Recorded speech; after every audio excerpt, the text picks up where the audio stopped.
अपनी एक वृंदावन का एक भक्त था, उसको सब अलवेला कहते थे वृंदावन में, उसको नाम ही पड़ गया था अलवेला। तो बंधु वो रोज बिहारी जी का दर्शन करने जाता था अपने सब मित्र मंडली के साथ में, वृंदावन में रहता था। बिहारी जी का दर्शन करने के लिए नित्य जाता तो सारे उसके सखा दर्शन करते। सखा मतलब सब भजनानंदी थे, अलग अलग कुटियाओं से सब एक जगह मिलते और फिर बिहारी जी का दर्शन करने जाते। बहुत वर्षों तक बिहारी जी ने उसको दर्शन दिया, लेकिन एक दिन एक अचंबा हुआ। जैसे ही बिहारी जी का दर्शन करने के लिए गया तो बिहारी जी में बार बार पर्दा आता है, तो पर्दा आया हुआ था, दर्शन करने के लिए सब खड़े थे। जैसे ही पर्दा हटा सब कहने लगे श्री वृंदावन बिहारी लाल की। उसके संग जो बाकी के भजनानंदी संत थे वे भी सब कहने लगे वृंदावन बिहारी लाल की जय, लेकिन उसने नहीं कहा। वो सामने जब देख रहा था तो बिहारी जी जब बाहर विराजते हैं तो बगल में सखियां चंवर ववर लेके सब खड़ी रहती हैं, चांदी के सिंहासन रहता है, सब फूल बंगला बना रहता है। फूल बंगला है, सिंहासन है, सखियां है, लेकिन बिहारी जी उसको नहीं दिख रहे थे। अगल बगल वालों को बोला, बोले तुम जय जयकार क्यों बोल रहे हो? बोले अरे बिहारी जी के दर्शन तो जय जयकार से ही होते हैं। उसने आंख मीड़ करके देखा, बोले बिहारी जी बैठे हैं सामने? बोला अरे दिख तो रहे सामने, तू दर्शन क्यों नहीं कर रहा है? और वो कैसे कहे सबसे कि मुझे दिख ही नहीं रहे हैं। वो मनी मन विचार करने लगा, अपनी आंखें मीड़ने लगा, क्या हो गया, मुझे ठाकुर जी दिख क्यों नहीं रहे हैं? चला गया। रात भर सोया नहीं, कुछ खाया नहीं, कुछ पिया नहीं। यमुना जी से प्रार्थना करता है कि हे यमुना मैया, मुझसे कोई अपराध है गयो जो ठाकुर जी मुझको दर्शन नहीं दे रहे? किसी से कह भी नहीं सकता, क्योंकि यदि किसी से जाकर के कहा तो सब लोग मेरा आश्चर्य करेंगे, लोग मेरी बात बनाएंगे, पूरे वृंदावन में हल्ला मच जाएगा। शाम को प्रणाम करके पुनः बिहारी जी का दर्शन करने के लिए गया। बोले कल पता नहीं क्या हुआ, मैं देख नहीं पाया हूंगा, मुझसे कोई अपराध बन गया होगा, आज बिहारी जी दिखेंगे। दूसरे दिन जब पुनः गया, सबने दर्शन किए, कपाट खुलते सब जय जयकार करने लगे, वृंदावन बिहारी लाल की जय। उसने फिर देखा तो सामने फिर बिहारी जी नहीं दिखे, अकेला सिंहासन खाली। चिंता में पड़ गया, ब्लड प्रेशर हाई, पसीना पसीना हो गया। मुझसे क्या अपराध हो गया, बिहारी जी मुझे दिख क्यों नहीं रहे हैं? किसी को पता ना चले तो उनसे बड़े अलग ढंग से पूछता है, बिहारी जी की पोशाक बड़ी सुंदर है ना?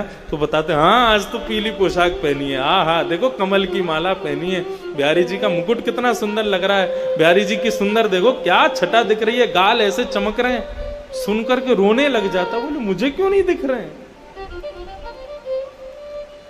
रात भर नहीं सोया, 2 दिन हो गए, ना सोया ना खाया ना पिया, कुछ नहीं, बस इसी चिंता में है कि बिहारी जी मुझे दर्शन क्यों नहीं दे रहे। तीसरे दिन सुबह वृंदावन परिक्रमा लगा करके आया, यमुना स्नान किया, ब्रजवासियों को प्रणाम करने लगा। अरे कोई अपराध हो गया हो तो हे बिहारी जी क्षमा करना। अपने दोनों उंगलियों को मीड़ करके आज एक बार अपने ऊपर विश्वास करके तीसरा प्रयास करता है, आज यदि बिहारी जी दिख गए तो ठीक, नहीं तो प्राणों का त्याग कर दूंगा। जैसे ही मंदिर में प्रवेश किया, कपाट खुले, सबको बिहारी जी दिखे, उसको नहीं दिखे। तत्क्षण निकल गया।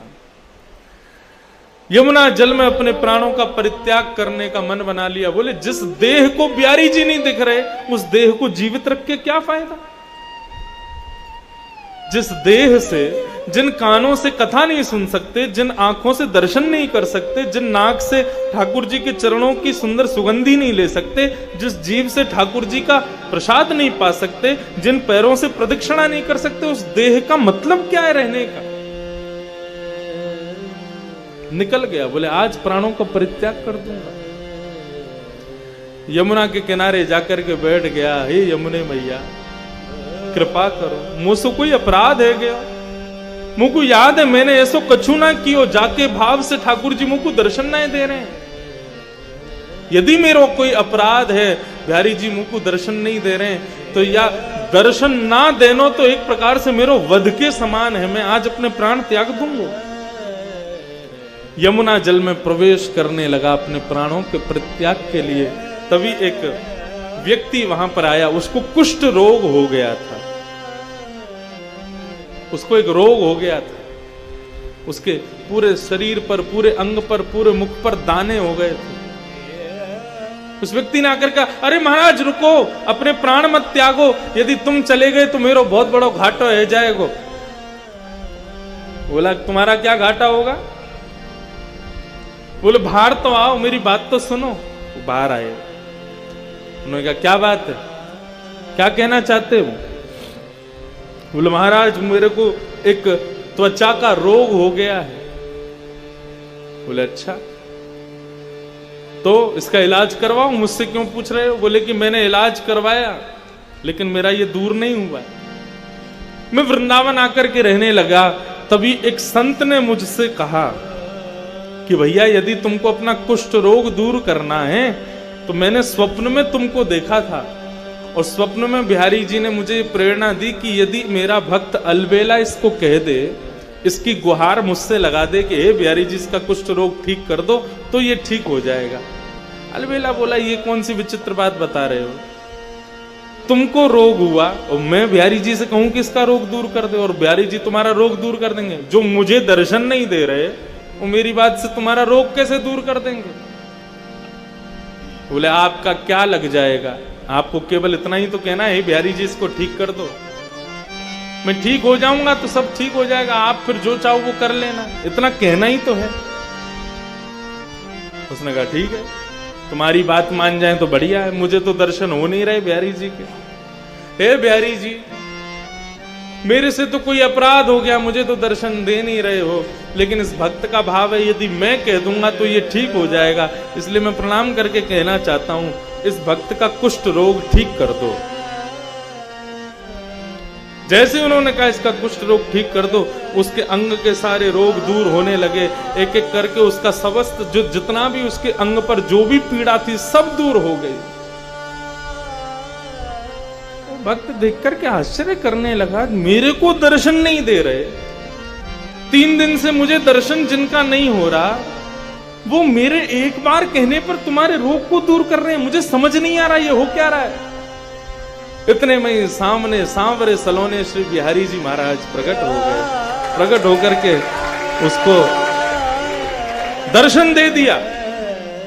पहले तो दर्शन करके आनंदित हो गया, खूब रोया, बोले प्रभु मुझसे कोई अपराध हो गया जो मुझे दर्शन नहीं दिया, और ये सब क्या लीला है आपकी, मुझे एक बार बताओ, विस्तार से वर्णन करो, ये सब क्या हुआ है।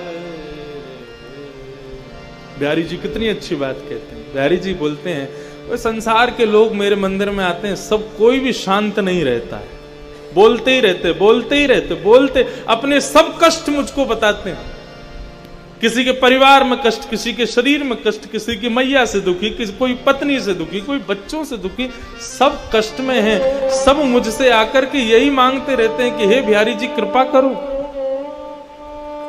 लेकिन आज तक तूने मुझसे आकर के कुछ नहीं कहा, तू सदा सर्वदा शांत रहा, तूने आज तक मुझसे कुछ नहीं मांगा, एक शब्द नहीं मांगा। तू जब भी मंदिर में आता है शांत भाव से खड़ा रहता है, मेरा दर्शन करके चला जाता है, कभी मुझसे कुछ मांगता नहीं। तू लोगों के मांगने से मेरे अंदर ऐसा भाव प्रकट हो गया, मैं केवल देना ही जानता हूं, उसके अलावा मेरे पास कुछ नहीं है। लेकिन अलवेला मेरे से आकर के कभी कुछ नहीं मांगता है, तो जो मुझसे कुछ नहीं मांगता ऐसे व्यक्ति को मैं दर्शन कैसे दूं?